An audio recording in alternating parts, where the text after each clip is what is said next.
এই গোলাপের বাচ্চা, মহাজন, আপনি এটা কি করলেন? তুই আমার কাজ রেখে এখানে নামাজ পড়তেছস, আবার বলস কি করলাম মানে? এই মহাজন, আপনি কি মুসলমানের সন্তান না? মুসলমানের সন্তান হয়েছি তাতে কি হয়েছে?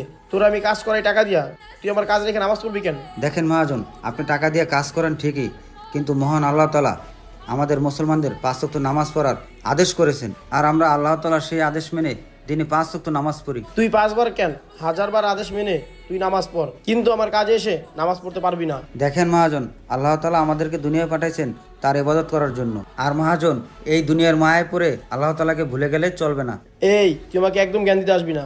শুনেন মহাজন, আপনাকে আমি আবার স্মরণ করে দিচ্ছি, আপনি এই দুনিয়াতে আসছেন ক্ষণিকের জন্য, আর আপনার এই দুনিয়াতে যত সয় সম্পত্তি আছে আপনার মৃত্যুর পরে আর কোনো কাজে আসবে না।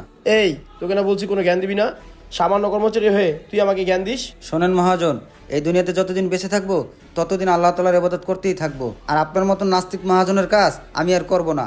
আপনি এখন আসতে পারেন। আচ্ছা ঠিক আছে, থাক তুই তো নামাজ নিয়ে।